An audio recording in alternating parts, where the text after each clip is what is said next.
Hey Habiteers, it's Adam and welcome to the Habits Guy channel. Now, I talk to a lot of people, whether I'm coaching or speaking, who say, Adam, I would have the life of my dreams, I would have the habits that I want, I would do the things I desire if I only had the willpower to make it so. They label themselves as lazy, unmotivated, procrastinators, they're too tired. If they could only get the willpower to get things done, they'd have life on their terms.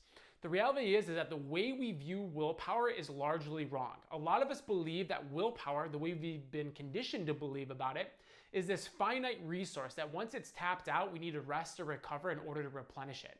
And this is based on a lot of research that came out of the 90s from Roy Baumeister, but he coined the ego depletion theory. Well, the latest science and research shows us that actually the way we look at willpower can dramatically increase if we change our mindset about it, and that it can honestly be almost limitless. And so in today's lesson, what I want to talk to you guys about is the way we see willpower and really get behind the mindset of willpower so we can dramatically increase it. So we're going to talk about what is willpower, how can we use it, the mindset behind growing willpower, and some tactical ways that you can implement it today. So first things first, what is willpower? The way I define willpower is making a decision that's in alignment with your values and goals, despite things being difficult, despite them being hard, okay? A lot of us believe that willpower is something we have to deploy to move towards something we don't really like or something we don't really want to do. That's a very harmful way to look at willpower, because the reality is we deploy willpower towards things that we love, towards things we desire, towards things we want to accomplish. For example, I had to deploy some willpower to sit down in this chair, put the camera up, rehearse my script, think about what I want to say. It's not that I don't want to be connecting with you all. It's not that I don't want to be teaching and sharing this message. I love these things, but it still takes some willpower.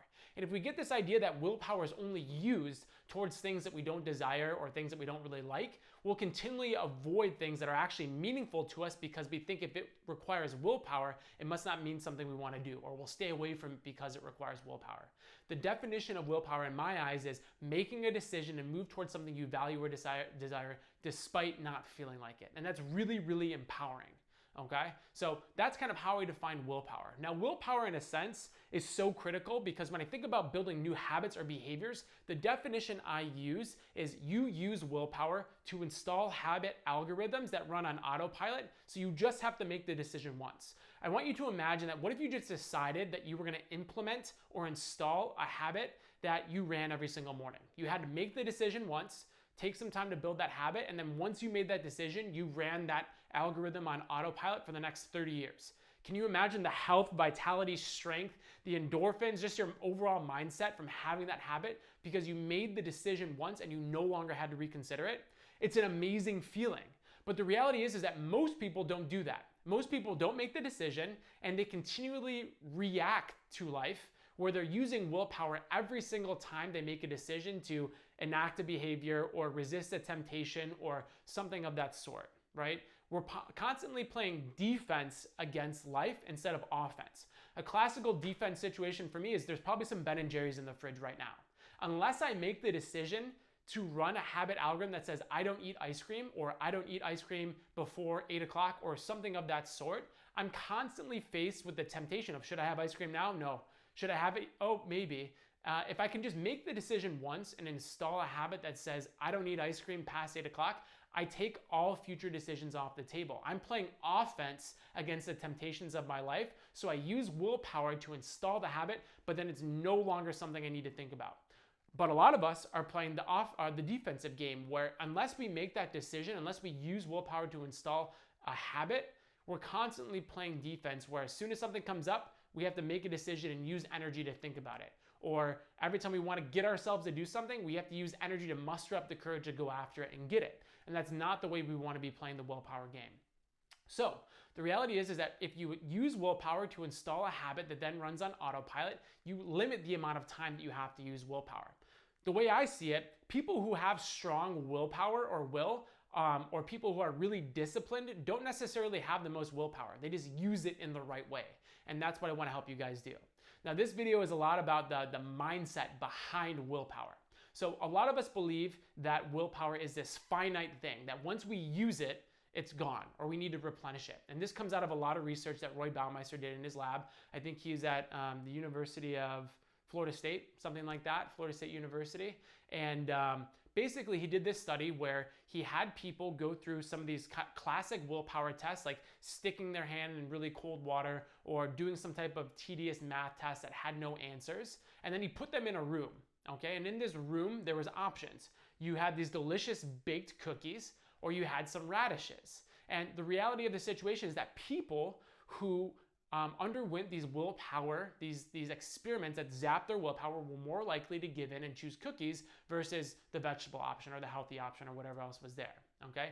This led to believe this ego depletion theory that once you use willpower or use some willpower in some sort, you have less of it to use in the future. And this ran ad infinitum, into the future, where we all believe that willpower is finite. And we tell ourselves things like, oh my God, my willpower is running low, or I need to recharge, I'm not able to resist temptation. But Carol Dweck out of Stanford, I think it was 2010, came out with this amazing research where she questioned this assumption that is willpower finite. So she brought two groups of people in. A group of people who were led to believe that willpower is finite and it needed to be replenished. There was only so much of it. And people who believed that willpower was infinite, that you never ran out of it. And what she found is that the people who believed that willpower was infinite actually persisted longer, performed better, and took less breaks in the willpower examinations that she gave them.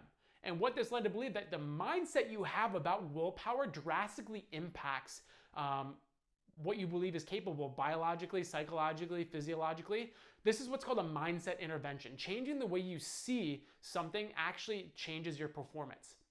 You see this all the time in things like placebos, right?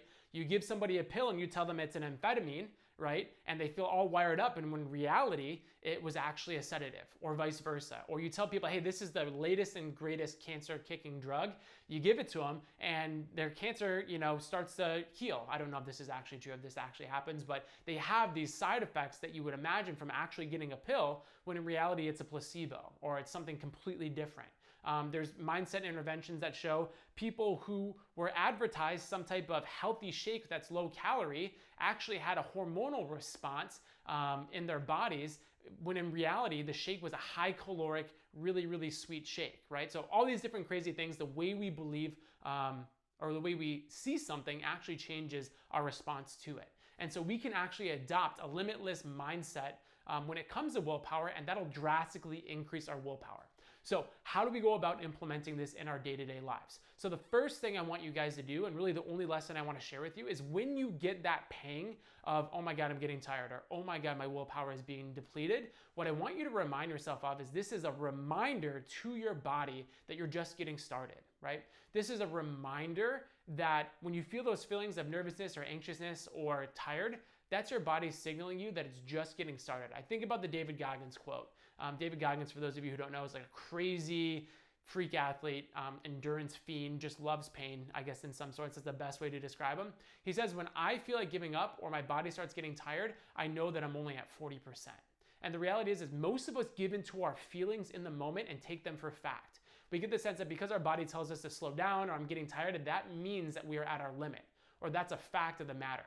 Our brains are designed to keep us alive. They're designed to keep us moving. And they're always not at ends with our ultimate goal.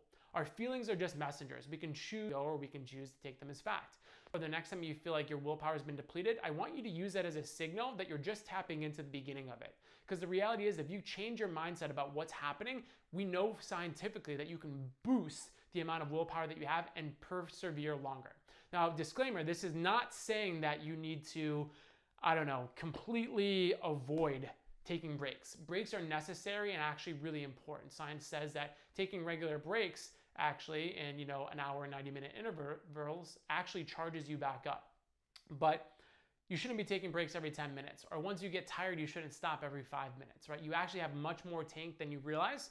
And what you're doing by accepting this mindset is actually growing your capacity to keep deploying willpower or keep moving towards your goals in the future. So think of it as a muscle that you're building. The more you deploy this limitless mindset of willpower, the more you can actually use in the future. So that's my take on willpower. The mindset behind willpower is actually limitless if you choose to believe so. There's some tactics in this lesson that I hope you guys use, and I hope to see you in the next video.